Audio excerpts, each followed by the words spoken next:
Kajian Kitab.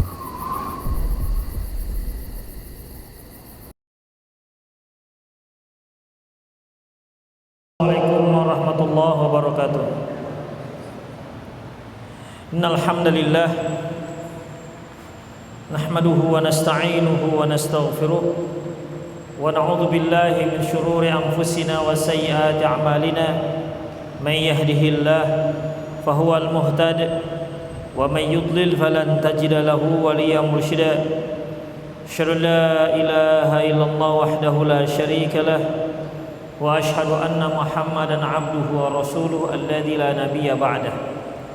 Wa qala Allah subhanahu wa ta'ala, ya ayyuhalladzina amanu taqullaha haqqa tuqatih wa la tamutunna illa wa antum muslimun. Ya ayyuhalladzina amanu taqullaha wa qulu qawlan sadida yuslih lakum a'malakum wa yaghfir lakum dhunubakum wa man yuti'illaha wa rasulahu faqad faza fawzan 'azima. Ya ayyuhan nasu taqu rabbakumul ladzi khalaqakum min nafsin wahidah wa khalaqa minha zawjaha wa batha minhuma rijalan katsiran wa nisaa'a wattaqullaha alladzi tasaaluna bihi wal arham innallaha kana 'alaikum raqiba.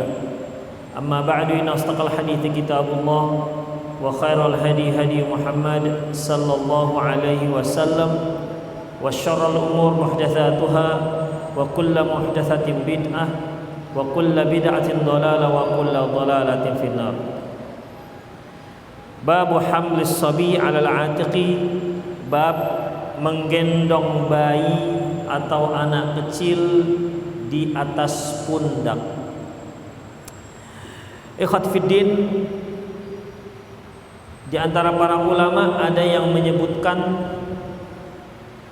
mengapa Imam Al-Bukhari menyebutkan bab ini. Memang kenapa? Mengapa? Ada apa rupanya kalau menggendong bayi di atas pundak? Ini dikarenakan adanya sebahagian keyakinan satu kaum di mana mereka meyakini apabila seorang ayah ataupun seseorang menggendong bayinya di atas pundak, maka anak ini nanti akan bersikap tak sopan dengan orang yang menggendongnya. Kalau yang menggendongnya itu adalah anaknya, maka anak ini nanti tidak punya adab terhadap ayahnya yang telah menggendongnya di atas pundak. Oleh karena itu, ikhwatifiddin, di sini Imam Al-Bukhari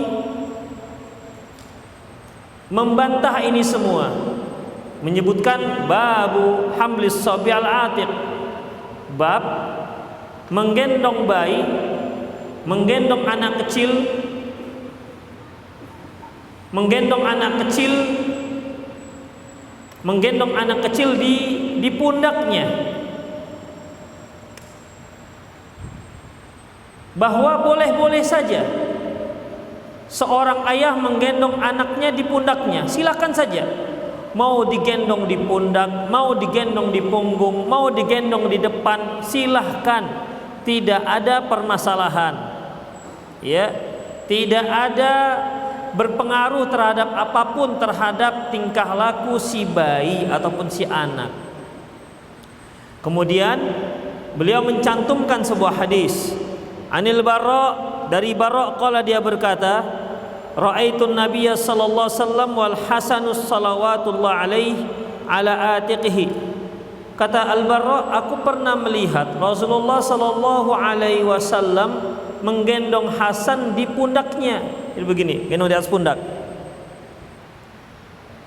Wa huwa yaqul, seraya beliau mengatakan, Allahumma inni uhibbuhu fa ahibbahu, sambil mendoakan, ya Allah, aku mencintai anak ini, maka cintailah dia. Ini menunjukkan, ikhwatiddin, keutamaan mencintai keluarga Rasulullah sallallahu alaihi wasallam.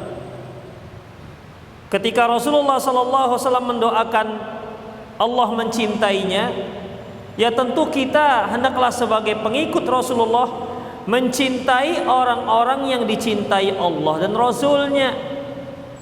Ini menunjukkan keutamaan Hasan, keutamaan Husain radhiyallahu anhuma. Ikhwati fiddin, tetapi kecintaan tersebut tidak boleh berlebihan, tidak boleh melampaui batas. Kecintaan tersebut haruslah kecintaan yang tetap memperhatikan aturan-aturan syariat. Tidak seperti kecintaan orang-orang Syiah terhadap keluarga Ali bin Abi Thalib. Mereka telah menaikkan Hasan dan Husain ataupun keluarga Ali bin Abi Thalib sebagai imam, dan bagi mereka seorang imam itu tidak boleh salah. Bahkan dalam satu riwayat mereka menyatakan mereka lebih afdol ketimbang para rasul. Ini berlebihan, ikhwatiddin. Ini jelas berlebihan. Kecintaan kita kepada ahlul bait tidak boleh melebihi apa yang seharusnya. Sebagaimana kita mencintai anak-anak kita, kita mencintai istri-istri kita, itu semua ada aturannya. Tidak boleh melebihi kecintaan kita kepada Allah dan Rasulullah sallallahu alaihi wasallam. Tetapi orang-orang Rafidhah mengangkat derajat terutama Husain alaihissalam itu melebihi yang seharusnya dengan alasan saking cintanya kepada Husain. Ini khofiddin jelas sangat dilarang dalam Islam. Jangankan Husain radhiyallahu anhu, Rasulullah saja pernah melarang hal itu kepada kaum muslimin dalam mencintai beliau. Beliau mengatakan, la tatruni kama atratin nasara Isa bin Maryam. Janganlah kalian menyanjung-nyanjungku sebagaimana orang-orang Nasrani menyanjung-nyanjung Isa ibnu Maryam. Mengapa demikian? Karena kecintaan mereka kepada Isa ibnu Maryam itu membawa mereka mengkultuskannya, bahkan mengangkatnya sebagai anak Tuhan. Bahkan mengangkatnya sebagai anak Tuhan. Ini jelas sangat dilarang. Bahkan bukan sekedar anak Tuhan, tapi dijadikan sebagai sesembahan bagi mereka. Allah Subhanahu wa ta'ala telah mengatakan, lam yalid wa lam yulad. Allah itu tidak beranak dan juga tidak diperanakan. Allah juga menyebutkan, takadus samawati yatafattarna minhu. Hampir saja langit turuntuh. Takadus samawati yatafattarna minhu wa tanshaqqul ard, dan hampir saja bumi itu terbelah. Wa takhirul jibalu hadda, dan gunung hancur. Apa sebabnya? Anda'u lirrahmani walada. Karena mereka berani-berani lancang mengatakan Allah itu punya anak. Jadi ikhwatifiddin, kecintaan kita terhadap seseorang siapapun dia tidak boleh melebihi kecintaan kita kepada Rasulullah, melebihi kecintaan kita pada Allah. Maksudnya tidak boleh melebihi kecintaan kita kepada aturan-aturan Allah dan Rasulullah sallallahu alaihi wasallam. Di sini Rasulullah sallallahu alaihi wasallam mendoakan Hasan bin Ali bin Abi Thalib radhiyallahu anhuma.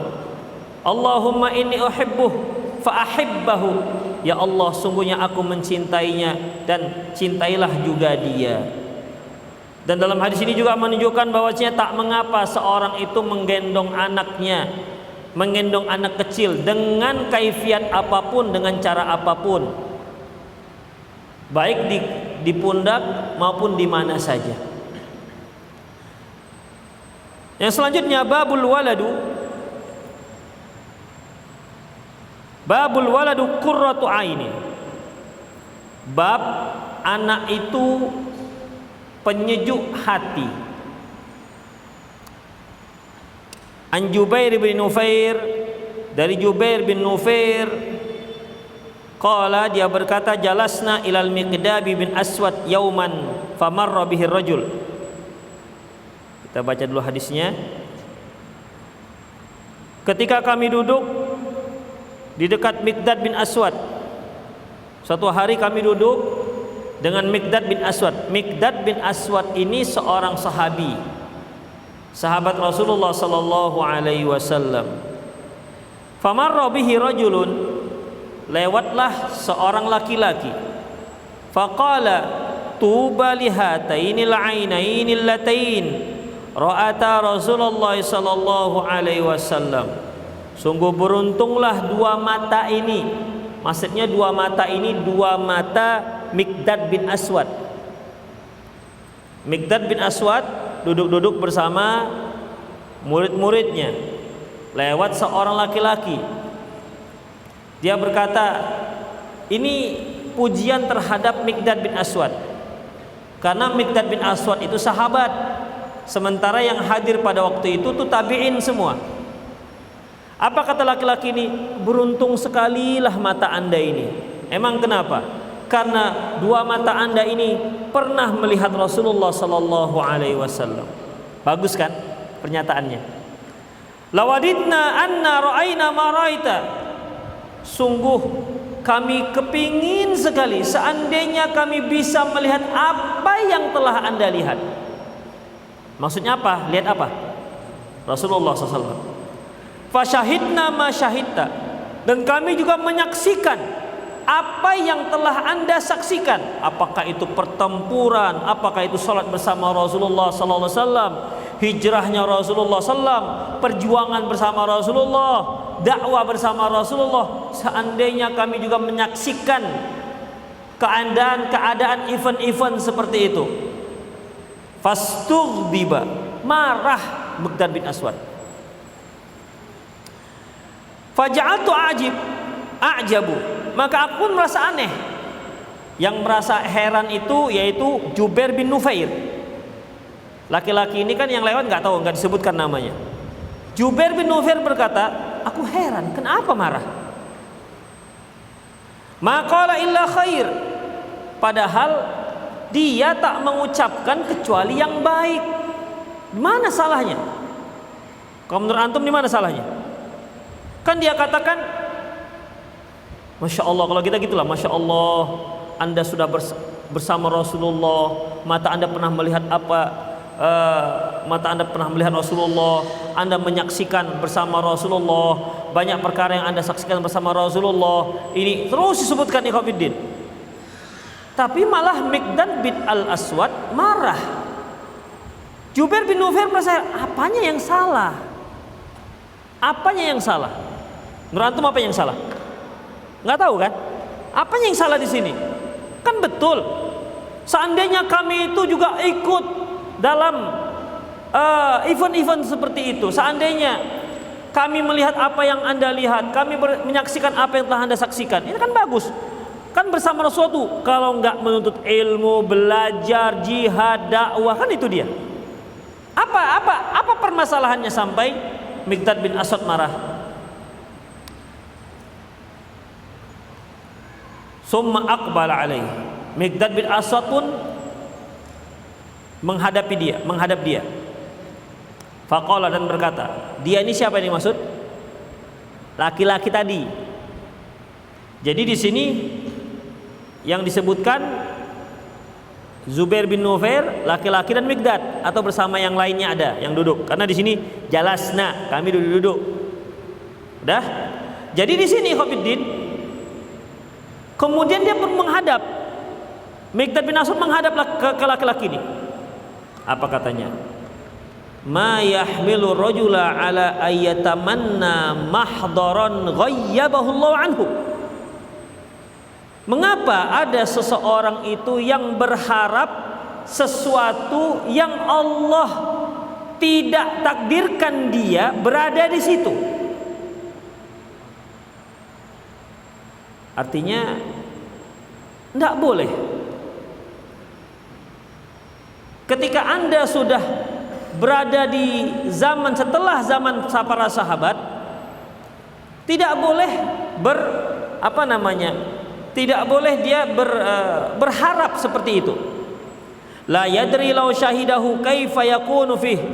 Karena dia tidak tahu, karena dia tak tahu bagaimana dia pada saat itu, seandainya dia hidup pada waktu itu. Ikhwati fiddin, kita balik sedikit ke belakang. Ya. Jadi Jubair bin Nufair ketika dia duduk bersama Miqdad bin Aswad, lewatlah seorang laki-laki, dia mengatakan, beruntung, tuba lihataini la'ainaini allataini ra'ata Rasulullah sallallahu, sungguh beruntung sekali dua mata ini yang telah melihat Rasulullah sallallahu alaihi wasallam. Wallahi la wadidna an ra'aina ma ra'aita wa syahidna ma syahidta. Sungguh kami ingin sekali melihat apa yang telah Anda lihat dan menyaksikan apa yang telah Anda saksikan. Di sini dia menyebutkan tuba. Tuba itu ikhwatiddin bisa diartikan tiga arti. Pertama, tuba ini artinya banyak beruntungan, sungguh sangat beruntung Anda ini. Itu tuba.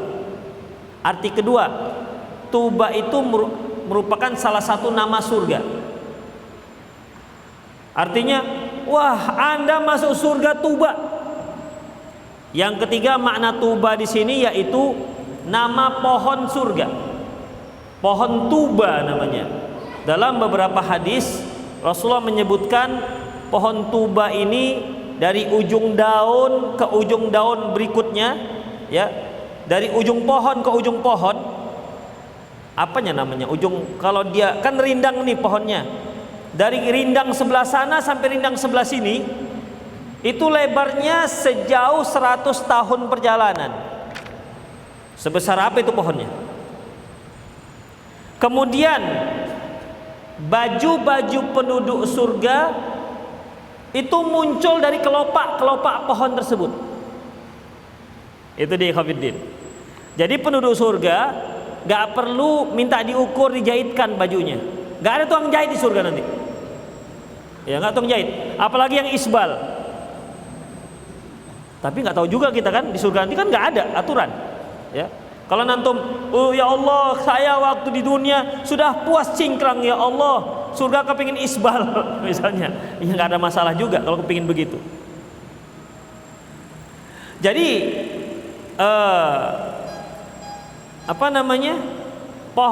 pakaian-pakaian penduduk surga itu nanti berasal dari kelopak-kelopak pohon tuba ini. Antum jangan berpikir seperti orang jual pakaian sekarang. Ada L, ada M, ada XXL, ya. Karena Allah nggak menyebutkan di sana, apalagi ada merek, ya nggak ada mereknya, sama C misalnya nggak ada. Jadi nggak ada pakai merek di sana. Jadi khafidin rahimani Allah wa iyyakum. Kenapa demikian? Kita nggak tahu apakah badan orang surga itu semua sama, bisa jadi sama kan? Beda dengan kita sekarang, ada yang kecil, pendek, tinggi, kurus, tinggi, gede, pendek, ya. Maka perlu banyak ukuran. Di surga nanti Allah nggak sebutkan. Yang penting Allah ada sebutkan bahwasanya yang masuk surga itu usianya mirip sekitar 40-an, macam saya gini lah gitu kira-kira. Demikian. Itu dia, nggak anak-anak. Ya, enggak anak-anak, enggak 20-an, tapi sekitar 40-an, yaitu usia matang-matangnya manusia. Itulah ikhwatiddin. Hanya Allah menyebutkan tentang besarnya penduduk neraka ada. Gimana? Gigi geraham penduduk neraka itu, gigi gerahamnya saja sebesar gunung Uhud. Nah, itu ada. Itu gigi gerahamnya. Baik. Selanjutnya ikhwatiddin. Tuba lihataini lataini ra'ata Rasulullah sallallahu. Beruntung sekali. Sungguh orang ini dapat pohon surga atau orang ini dapat surga tuba. Kenapa? Karena pernah melihat langsung Rasulullah sallallahu alaihi wasallam dan menyaksikan Rasulullah. Sungguh kepingin sekali seandainya kami bisa juga melihat Rasulullah dan ikut menyaksikan, bersaksi bersama Rasulullah, menyaksikan apa yang disaksikan oleh engkau wahai Syekh, yaitu Miqdad bin Aswad. Fastughdib, marah. Miqdad bin Aswad marah. Apa katanya? Mengapa kok ada orang yang dia berharap sesuatu yang Allah nggak berikan kepada dia? Dia itu sudah hidup pada zaman tabi'in, nggak usah berharap kalau seandainya dia hidup di zaman sahabat. Tidak usah berharap. Karena mengapa ikhwatiddin?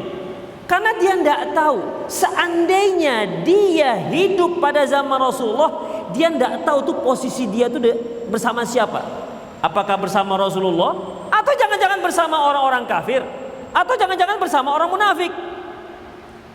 Kita juga jangan begitu. Enak kali lah ya kalau seandainya ikut perang Uhud. Begitu. Gak tahu dia. Kalau dia hidup, jangan-jangan dia bersama Abu Jahal. Gak usah. Yang terpenting bagi kita apa? Kita perbaiki apa yang ada pada kita sekarang. Gak usah berharap hal-hal yang aneh. Begitu ikhwatiddin. Tidak usah berharap hal-hal yang aneh. Allah berfirman, wala tatamannau ma faddalallahu ba'dahum ala ba'd. Janganlah kalian berharap kelebihan yang Allah berikan sebagian kalian kepada sebagian yang lain. Sudahlah, kelebihan yang Allah berikan kepada dia ya sudah. Ya. Tapi kalau sesuatu yang enggak memungkinkan, jangan kita berharap seandainya saya menjadi sahabat, seandainya saya menjadi malaikat Jibril misalnya. Ya Allah, seandainya saya menjadi Rasul yang ke-26 misalnya.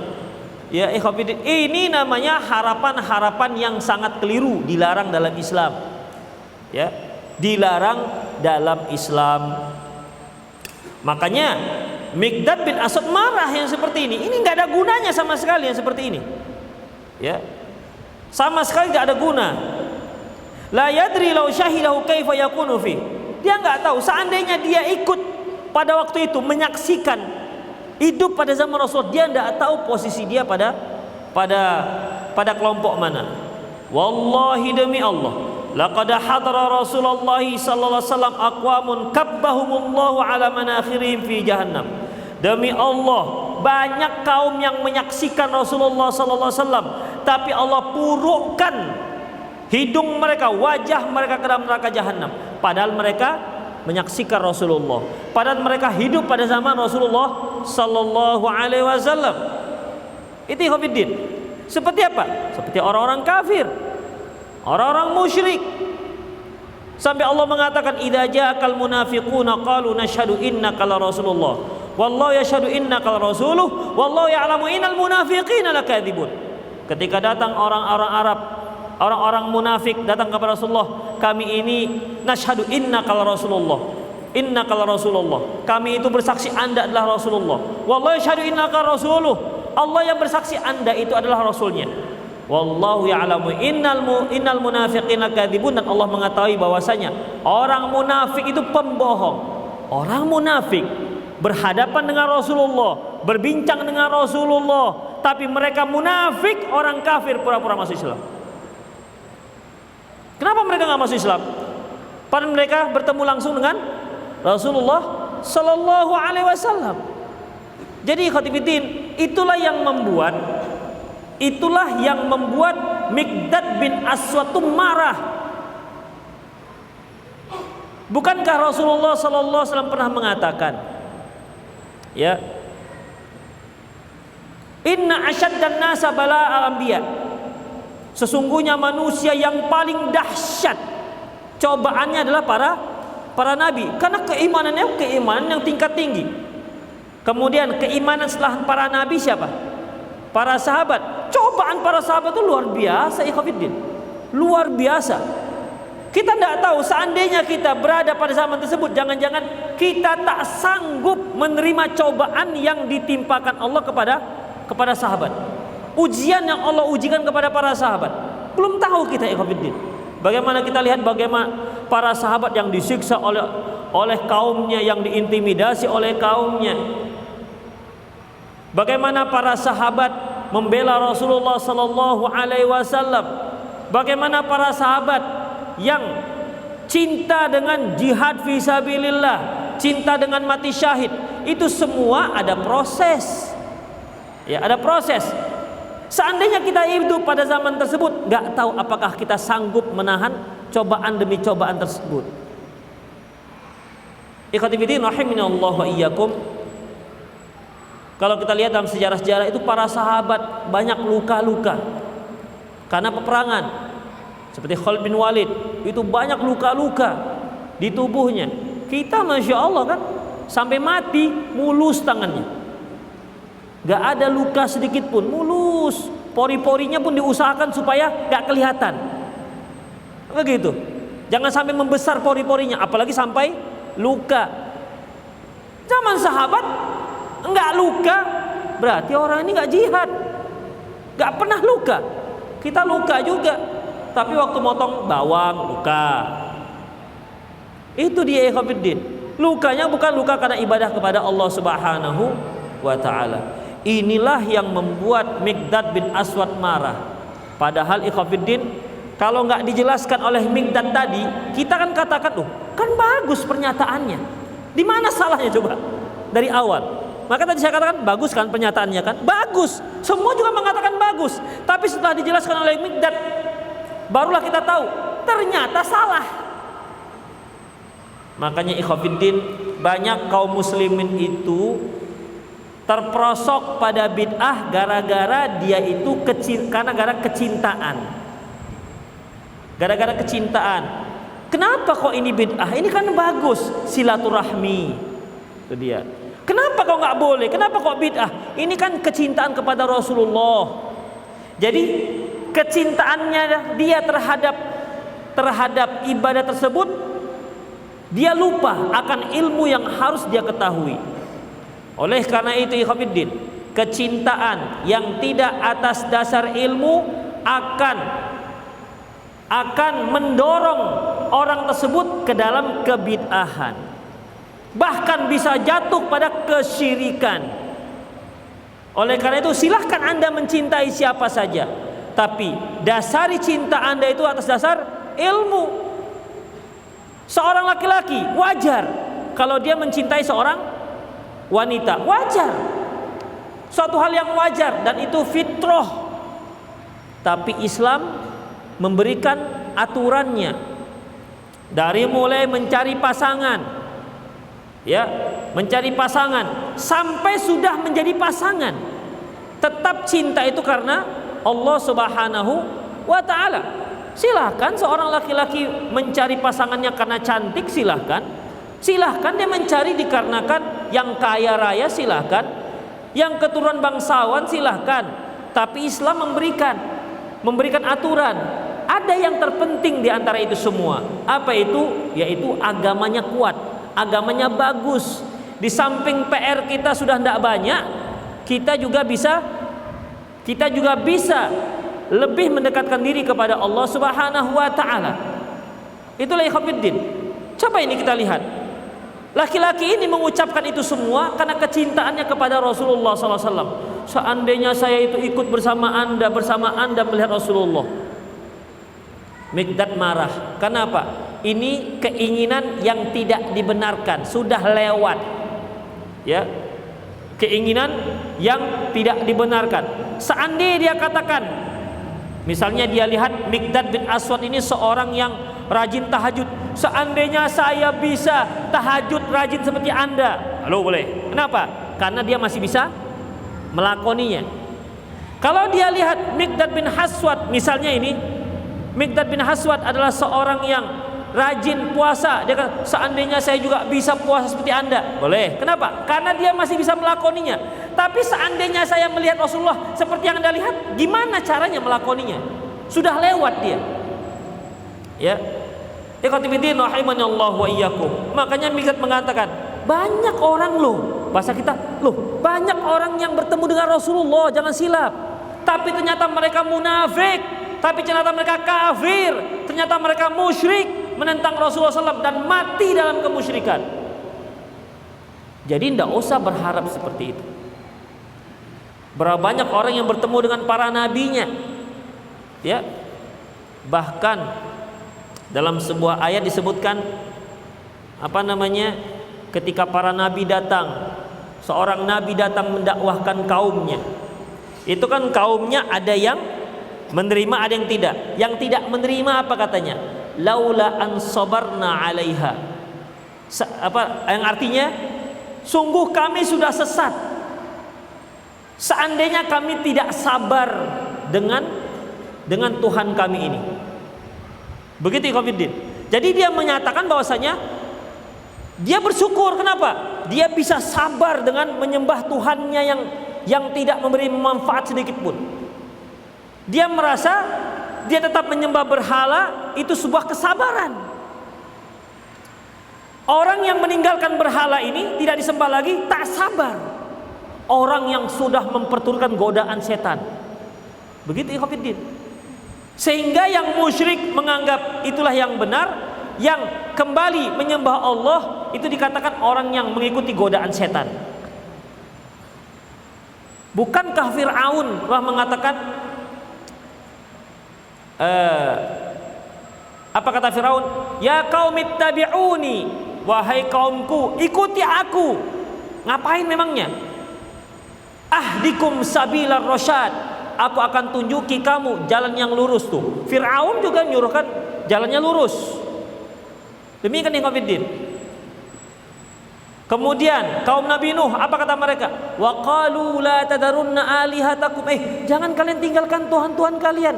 Sabar, tetap kokoh dalam akidah kita. Terus kokoh akidahnya, akidah berhalanya begitu. Kokoh mereka. Wa qalu la tadarunna alihatakum. Jangan kalian tinggalkan tuhan-tuhan kalian. Wa la tadarunna waddan wa la suwa'a wa la yaghutha wa ya'uqa wa nasra. Jangan kalian tinggalkan menyembah Tuhan kalian berhala yang 5 tersebut. Mereka menganggap itulah yang benar. Mereka itu padahal ikhwatiddin bertemu dengan Nabi Nuh. Bertemu dengan Nabi Nuh. Apa kata Nabi Nuh? Rabbi inni da'autu qaumi lailan wa nahara. Ya Allah, aku telah mendakwahkan kaumku siang dan malam hari. Falam yazidhum du'ai illa firara. Namun dakwahku tersebut menambah mereka semakin lari.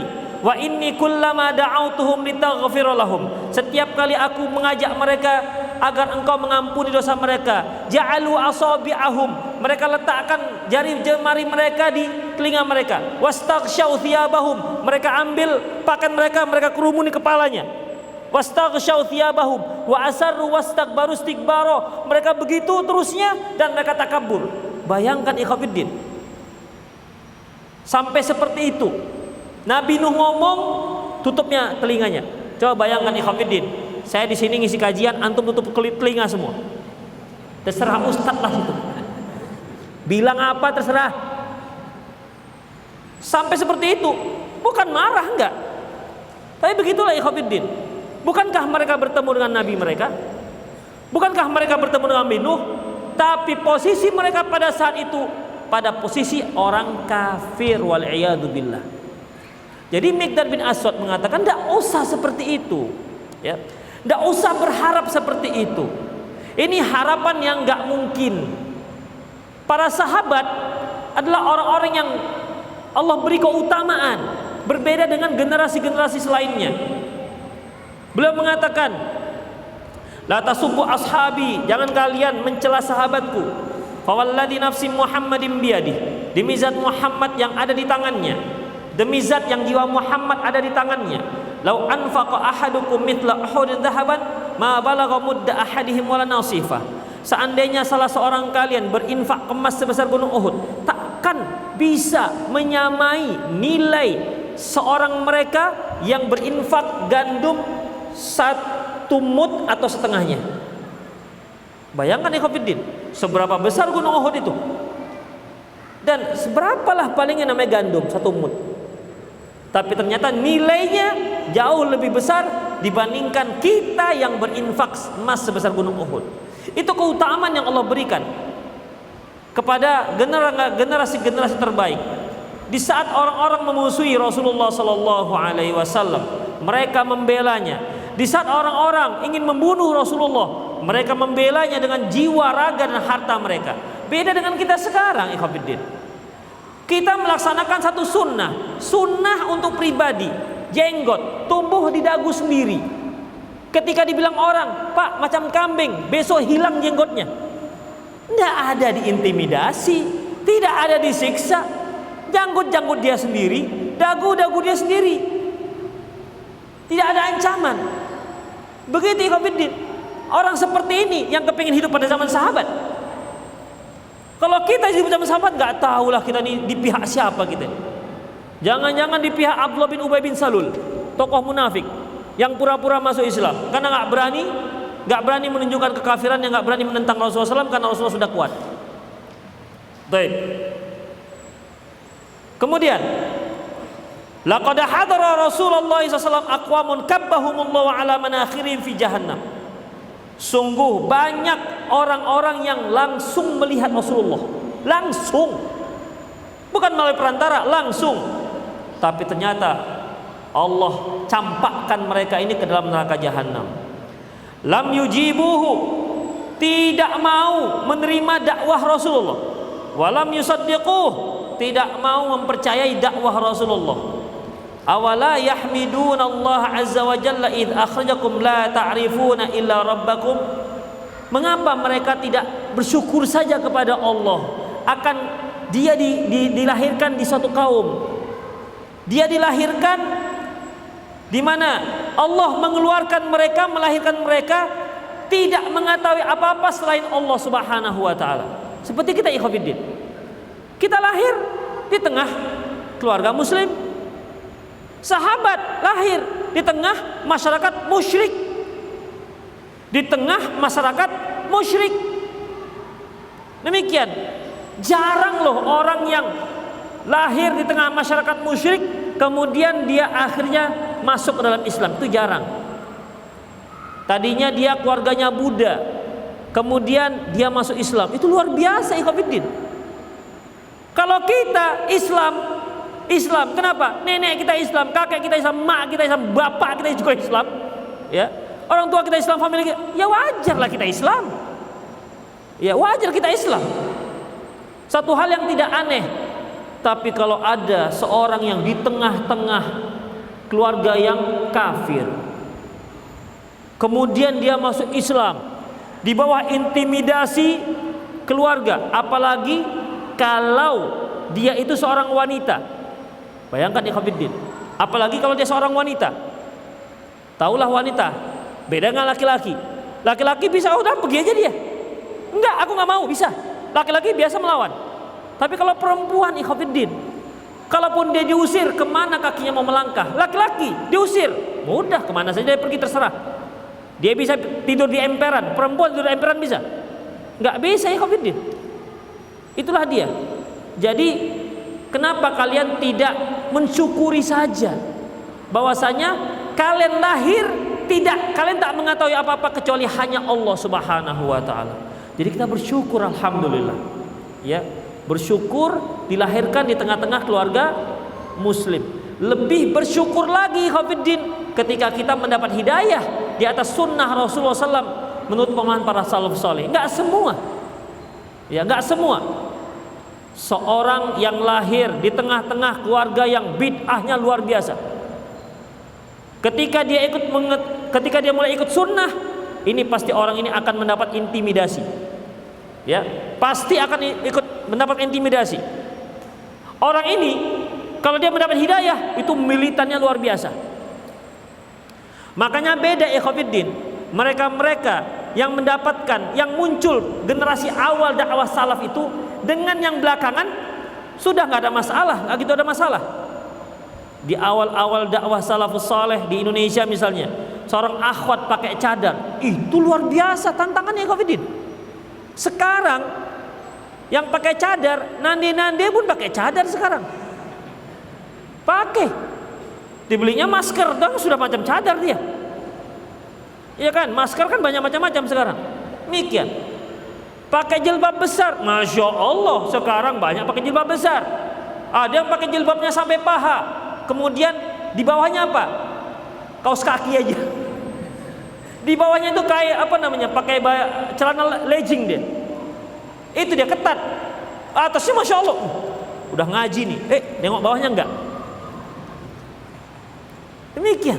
Kalau dulu tidak ikhwatiddin. Saya masih ingat lagi kalau saya lihat foto-foto keluarga. Itu tahun 70-an, rata-rata keluarga kita itu pakaiannya apa?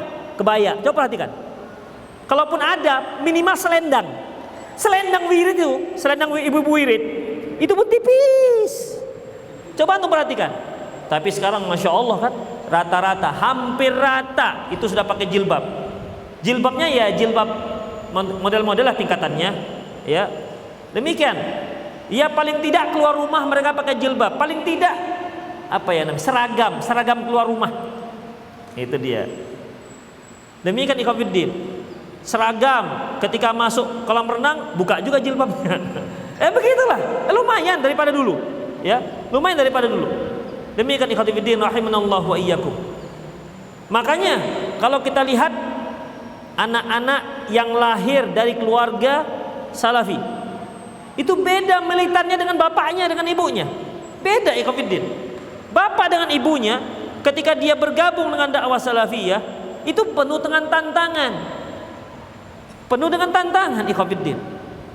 Itu ustaz-ustaz antum yang antum kenal seperti Ustaz Firanda, itu banyak dari umum loh. Ustaz Khalid Samhudi itu banyak dari umum. Mereka keluar dari sana. Itu bukan fakultas kaleng-kaleng mereka, enggak.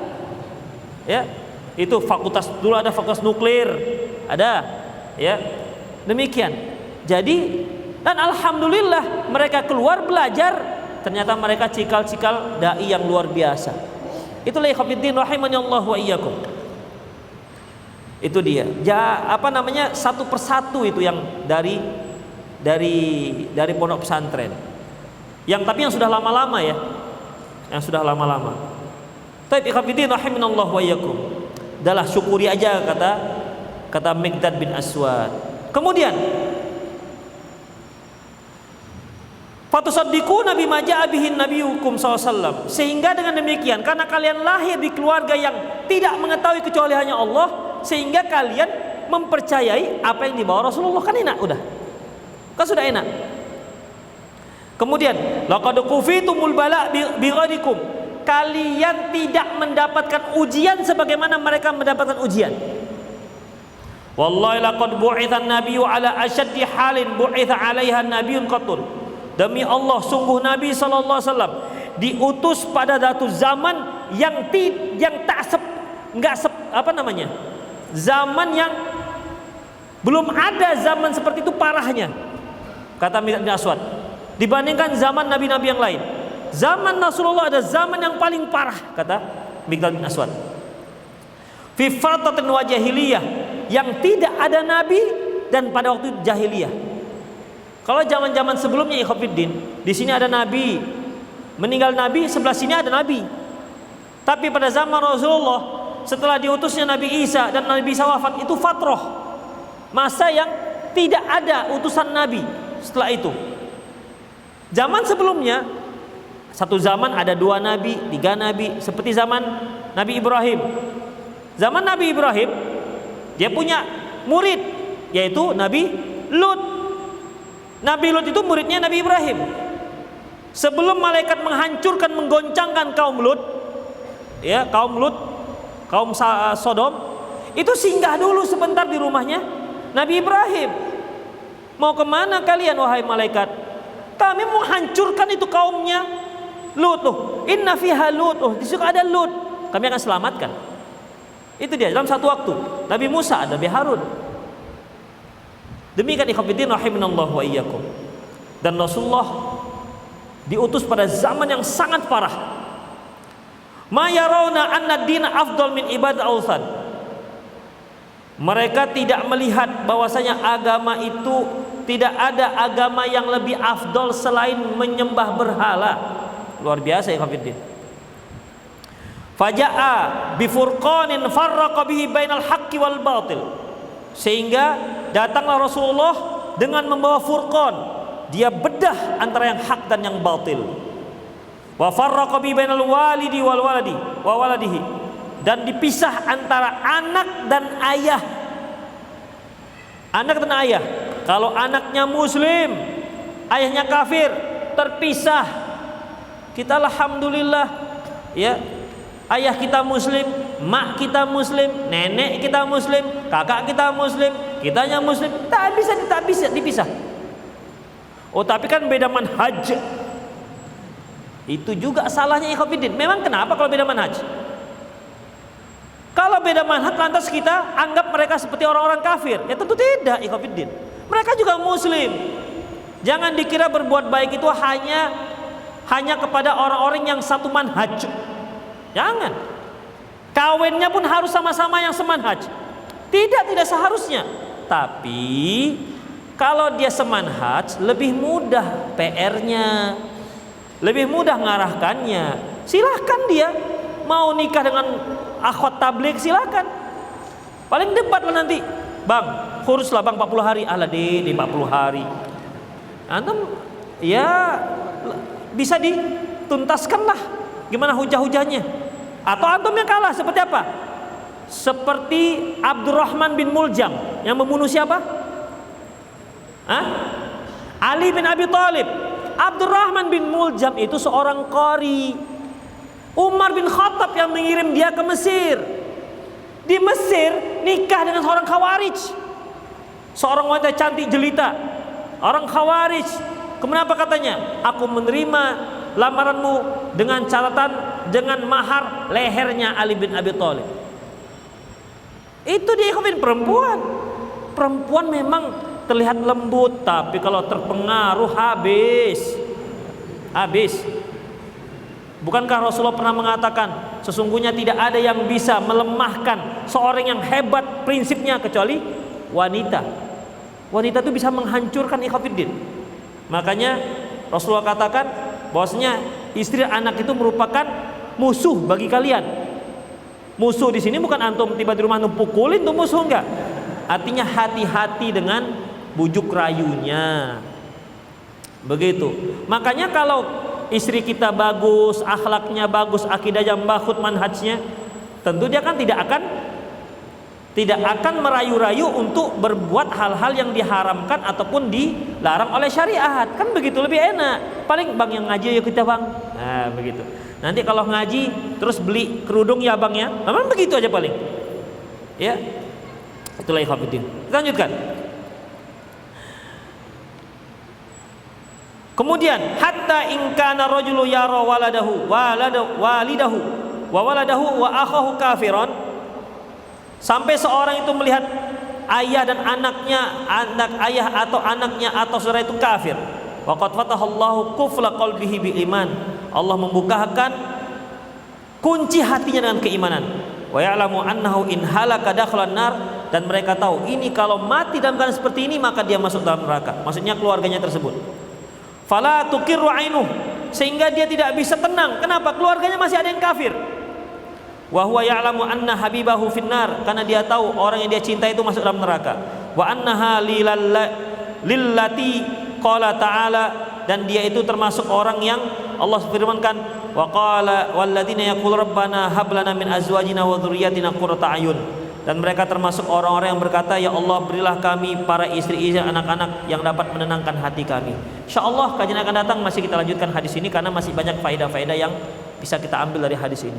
Aku lu qouli hadza wa astaghfirullah li wa lakum wa lisal muslimin innahu wal ghafur. Silakan jika ada yang bertanya silahkan melalui WA juga silahkan. Nomor WA-nya 0895 berapa? 3116 berapa? Lupa pula saya. Iya 6113 08956113 27778 08956113 27778 tujuhnya 3 kali.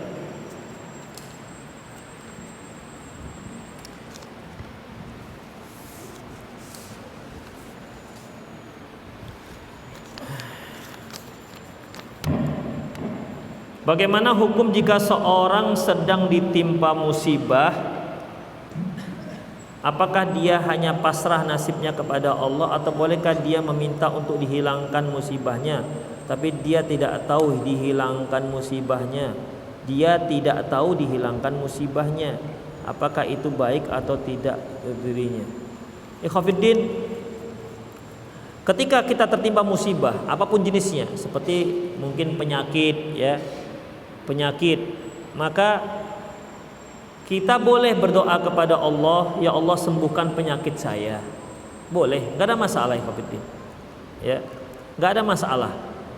Atau apalagi misalnya musibahnya, musibah mungkin yang senantiasa mendera keluarganya. Ada saja permasalahan di keluarganya.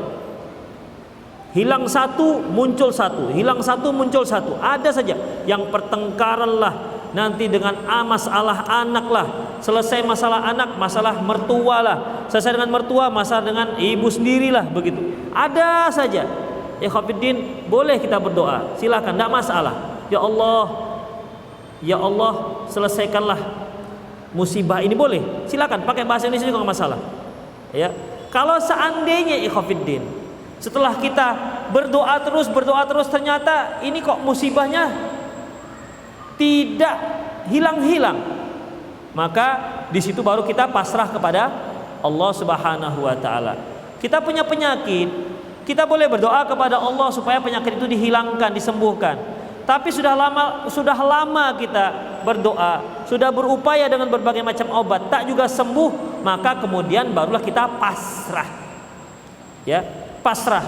Ya semoga mungkin maksud Allah itu hikmahnya, dengan sakit begini itu lebih baik untuk saya, begitu. Itu yang terakhir, alternatif terakhirnya. Bukan dari awal, ya Allah, kalau memang sembuh itu bagus ya sembuhkan, kalau enggak bagus ya enggak apa-apa.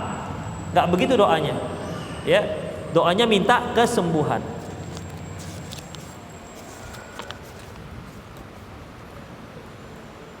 Ustadz, ana ingin bertanya, kalau di daerah kita atau masyarakat daerah tempat kita tinggal banyak bid'ah dan kesyirikan, apakah kita harus hijrah? Namun kita di daerah itu ada tanggung jawab selaku ketua adat, atau ada solusi? Khofiddin, Rasulullah sallallahu alaihi wasallam pernah mengatakan, Rasulullah mengatakan, almar'u ma'adini khalilihi. Seorang itu agamanya sesuai dengan teman dekatnya. Udah. Kalau teman-teman dekatnya itu adalah orang-orang pelaku bid'ah, kesyirikan, kita khawatir dia akan melakukan hal yang sama.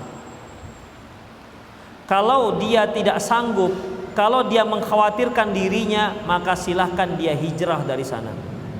Bukankah al-jar qoblad dar? Artinya tetangga itu sebelum rumah. Ya, tetangga itu sebelum rumah. Artinya kalau kita mau buat rumah, perhatikan tetangga-tetangga kita. Tetangga-tetangganya baik apa tidak? Ini kok belum ada yang masuk ini.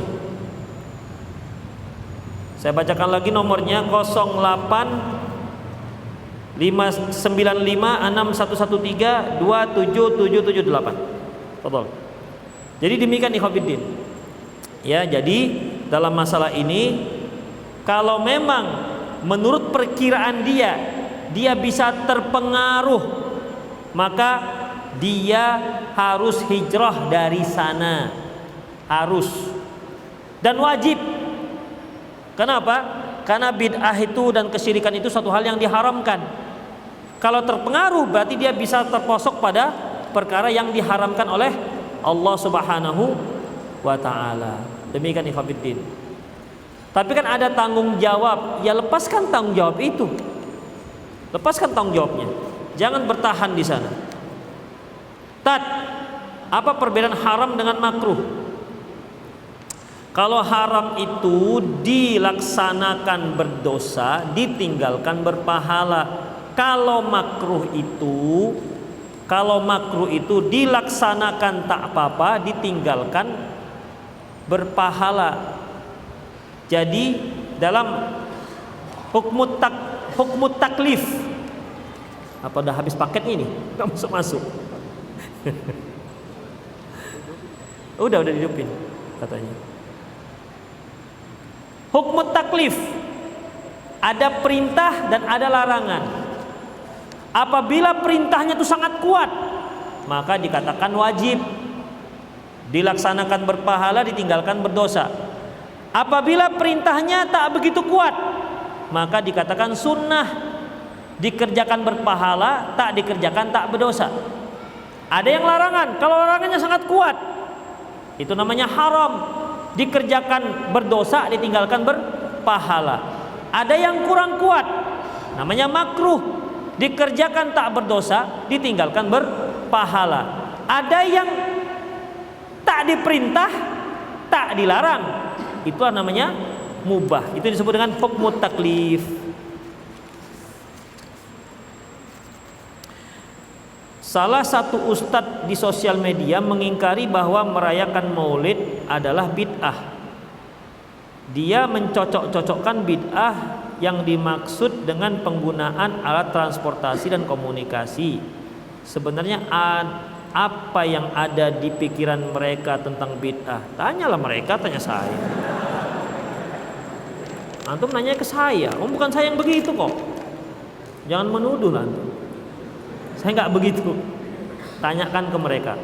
Ustadz, bisakah kita sangat berharap kepada Allah agar diluluskan di BUMN mengenai pekerjaan? Karena kalau di BUMN penghasilan jelas, jadi tidak sangat berharap walaupun kita tahu rezeki dari Allah. Boleh, nggak ada masalah. Ikhwafiddin, ya. Kalau kita mau berdoa, silakan doa apa saja, silakan doa apa saja kata Allah. Ya, wa idza sa'alaka ibadi anni fa idza sa'alaka ibadi anni fa inni qarib. Kalau mereka bertanya tentangku, maka katakan aku itu dekat. Ujibu da'watad da'i idza da'an. Aku mengabulkan setiap doa kalau mereka berdoa kepadaku. Falyastajibu li wal yu'minu bi. Oleh karena itu, laksanakan apa yang kuperintahkan dan beriman kepadaku. Itu syaratnya, ikhwatiddin. Jadi antum minta dunia, minta akhirat, silakan minta apa saja. Syaratnya yang nggak boleh selama antum tidak minta dosa dan memutus tali silaturahmi. Jadi antum minta, ya Allah semoga saya bisa diterima di salah satu perusahaan BUMN, silahkan, tak masalah. Kecuali kalau perusahaan BUMN itu mengelola perjudian, baru nggak boleh. Tapi kalau dia BUMN seperti PT Barata misalnya bagian konstruksi, atau Garuda misalnya bagian penerbangan, apalagi misalnya PLN misalnya bagian kelistrikan, tapi hati-hatilah jangan sampai kotak. Apalagi bagian perkapalan, silakan, gak ada masalah. Ya, tidak ada masalah. Mintalah untuk kebahagiaan dunia dan akhirat. Silahkan, selama tidak berupa dosa dan kemaksiatan. Jangan khawatir, ikhwatiddin.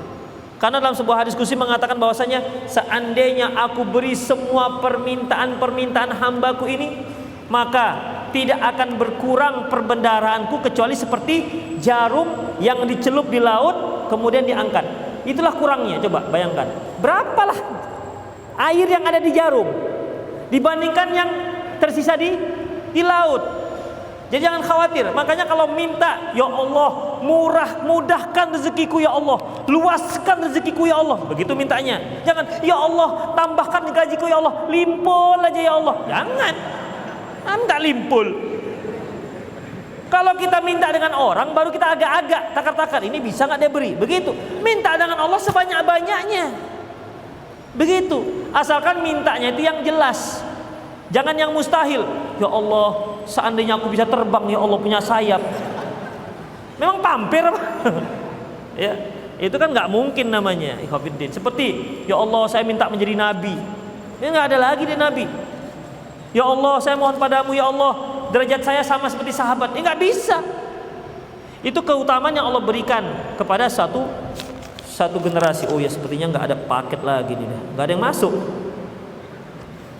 Para akhwat kalau mau nulis sepertinya ditulis saja lah.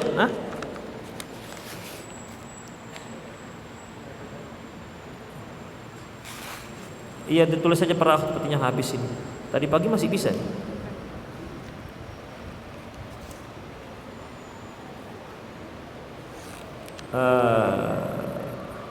Kita restart dulu. Dah ya, jadi begitu dia. Jadi nggak ada masalah. Antum mintalah kepada Allah apa yang antum inginkan selama tidak dosa dan memutus tali silaturahmi.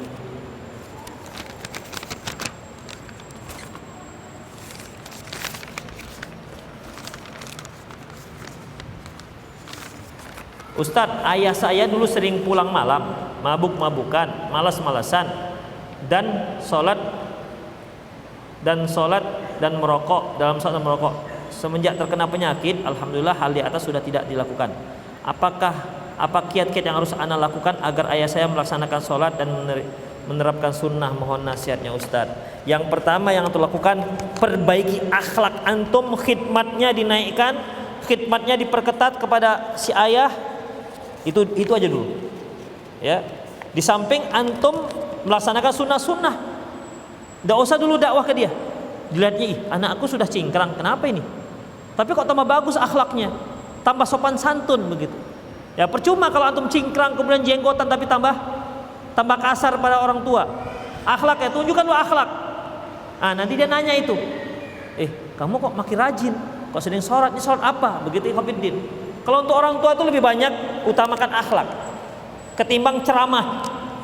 Ya, diutamakan akhlak ketimbang ceramah. Jangan antum debat orang tua antum. Kalau antum debat orang tua antum, siapapun antum, tetap dia katakan yang teringat dia antum itu dulu dia makaikan popoknya. Macam-macam cerita hadis, popok kau itu ayah yang cuci. Gimana orang dari kecil dengan dia? Demikian ikhwatiddin. Ya, jadi utamakan akhlak.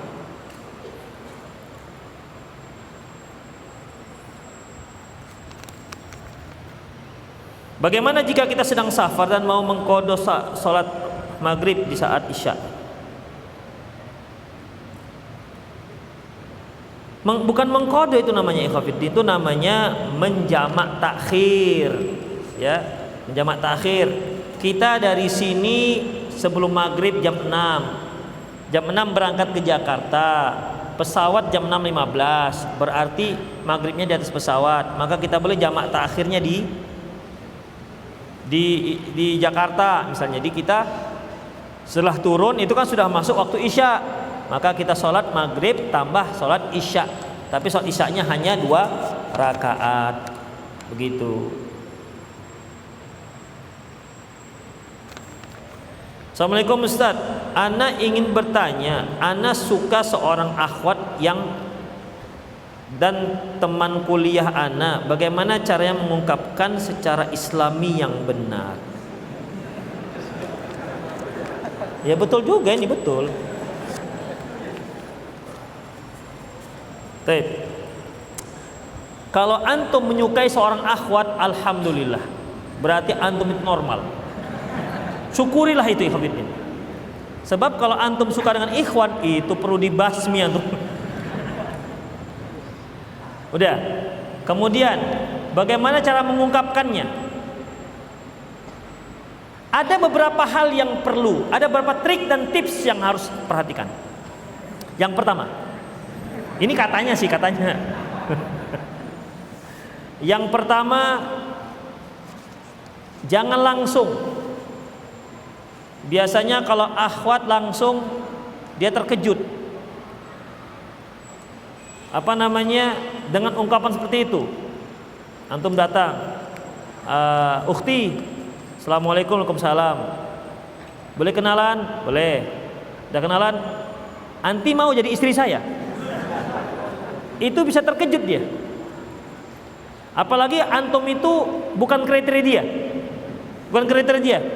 Bang, hello, kata begitu. Ngaca ya, gitu. Jadi penjajakan dulu dia seleranya itu bagaimana, begitu. Ya dipantau-pantau dulu. Misalnya antum dengan teman, coba bilang, ini ada ikhwan yang suka dengan anti. Kira-kira gimana? Kan dia nanya nanti, gimana orangnya, gimana, kan begitu. Ya orang-orangnya agak-agak hitam gitulah. Oh maaf lah kalau gitu katanya. Ya sudah, itu berhenti. Jangan. Ya. Kalau kawan antum itu pandai, memang si hitam, tapi hitam manis loh. Ini bukan hitam sembarang hitam, tapi hitam buah manggis, gitu. Jadi ikhwatiddin itu bisa, pandai-pandai perantara antum lah. Demikian, tapi jangan langsung, dia bisa terkejut dan bisa jawabannya enggak. Bisa enggak? Udah. Apalagi kalau akhwat-akhwat atau muslimah-muslimah yang enggak ngaji, antum gitu kan, terkejut batin dia. Ih, apanya orang ini? Sedengnya orang ini, nggak kenal nggak apa minta jadi istri. Karena bagi mereka itu kalau mau jadi istri, jadi suami ya pacaran dulu. Ya, ada ikhwafidin, masih ada di kalangan kita kaum muslimin. Aneh kalau ada seorang laki-laki kenal dengan seorang akhwat, kenal 2 kali, jumpa 2 kali langsung dilamar. Aneh mereka. Kadang-kadang mereka berpikir, ini ada apa ini? Kok tiba-tiba mau minta kawin? Jangan-jangan dicurigai jadinya. Bahkan ada yang terang-terangan mengatakan, "Nggak usahlah cepat-cepat, pacaranlah dulu kalian. Pacaranlah dulu agak-agak 2-3 tahun." Begitu sampai kalian saling mengenal. Bukan kenal lagi kok 2 tahun ikhwatiddin. Gendut. Begitu. Jadi ikhwatiddin tidak seperti itu. Ya, jadi mereka nggak biasa seperti itu. Mereka nggak terbiasa seperti itu. Jadi carilah perantara yang pintar berbicara, begitu, yang dekat dengan dia.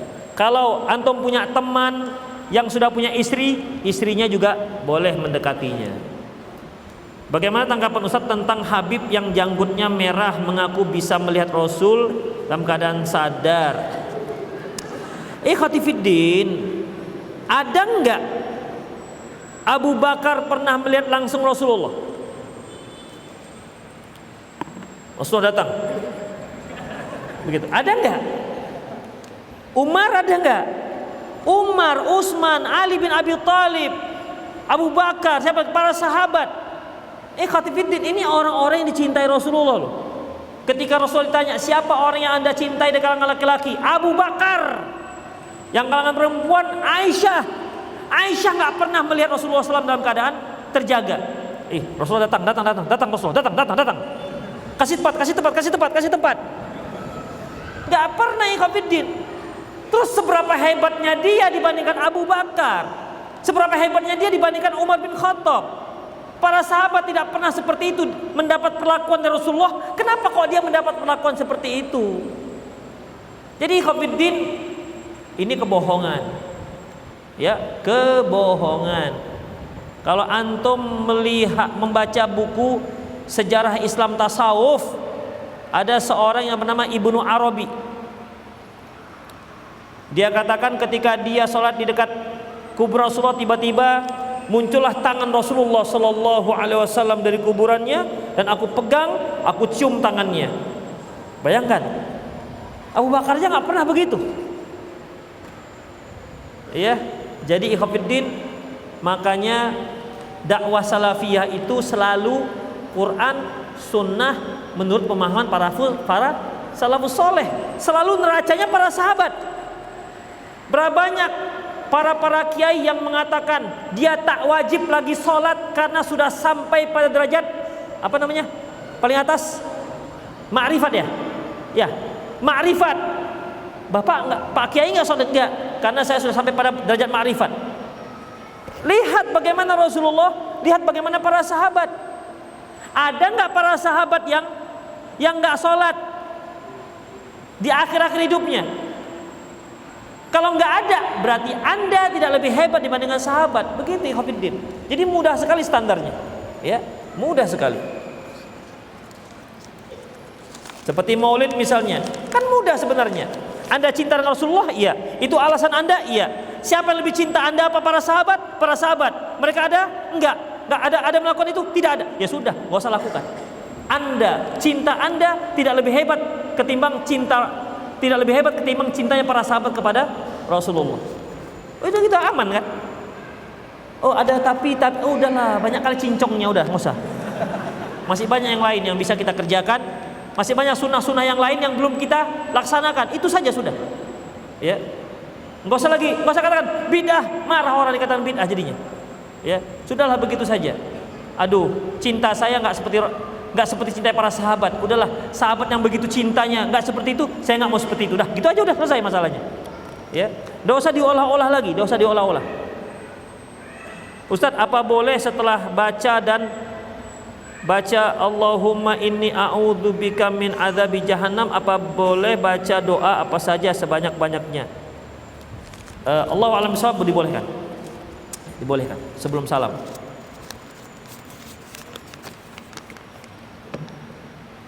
Oh betul-betul nggak bisa masuk ikhwatiddin. Nggak ada masuk betul. Ustadz, saya baru saja hijrah ke manhaj salaf, namun dapat tentangan dari orang tua saya karena mereka tahu manhaj salaf banyak penyimpangannya. Bagaimana respon saya sebagai anak Ustadz? Ya sabar, nggak ada cara lain ikhwatiddin. Nggak ada cara lain selain bersabar. Sabar dan terus mengaji. Perbaiki akhlak kepada mereka. Tunjukkan kepada mereka bahwasanya dakwah salafiyah itu tidak seperti isu yang telah mereka dengar. Kan dakwah salafiyah itu yang mereka dengar suka mengkafirkan orang, ya kan? Suka membid'ahkan orang. Bahkan para teroris-teroris itu adalah akarnya dari orang-orang salafi. Itu yang mereka dengar. Makanya tunjukkan gak seperti itu. Kalau ngomong saja kalian bisa. Sekarang ngomong itu susah diterima orang. Udah, perlihatkan saja sikap. Perbaiki akhlak dengan orang tua. Itu merupakan dakwah yang paling mudah diterima oleh para orang tua. Akhwat misalnya, ya yang tadinya malas cuci piring, nah kali ini cuci piring. Kalau bisa belum lagi orang tua bangun, piring sudah bersih, rumah sudah kinclong, apalagi pakai sudah setrika. Begitu ikhwatiddin. Ini sudah semakin ngaji, semakin malas. Kenapa? Dia tahajud, habis sholat subuh, tidur sampai jam 12. Nggak bantu orang tua masak, nggak bantu orang tua cuci piring. Akhirnya kita ikhwatiddin. Bawaannya baca Quran aja. Nak, cuci piring nak. Bentar mak, 3 juz lagi. Iya bakal ikhwatiddin. Bahkan bukan hanya orang tua, para suami-suami juga ada yang seperti itu. Sholat subuh, zikir, baca Quran sampai jam 10, nggak kerja. Kenapa? Karena istrinya sudah kerja. Enggak seperti itu ikhwatiddin. Tapi kan bisa baca Quran. Iya, baca Quran tuh ditempatkan pada waktunya. Kita punya kewajiban yang lebih daripada itu. Bukan berarti nggak baca Quran. Ya, terakhir. Assalamualaikum, alhamdulillah ibu ana sudah mengenal sunnah, namun ayah ana belum mengenal sunnah. Bagaimana caranya ana sebagai anak untuk mengenal sunnah? Sama seperti tadi, nggak usah diulang-ulang lagi. Seperti tadi itu aja. Apalagi antum sudah punya ibu. Wah, ibu berdapat hukuman kan berarti dari ibu. Luar biasa, sudah lebih mudah. Bolehkah memenuhi undangan teman untuk datang ke rumahnya saat Natal? Tak boleh lah. Tak boleh. Kalau diundang Natal jangan. Tapi cuma datang nggak boleh, apa lagi? Nggak pakai cuman-cuman, nggak boleh. Kalau hanya pakai topinya aja Ustaz, nggak boleh. Udah, nggak ada. Demikian ikhwatiddin rahimanallahu wa iyyakum, aqulu qouli hadza wa astaghfirullah li wa lakum wa lisal muslimin innahu ghafurur rahim. Subhanakallahumma wa bihamdik asyhadu an la ilaha illa anta astaghfiruka wa atubu ilaik.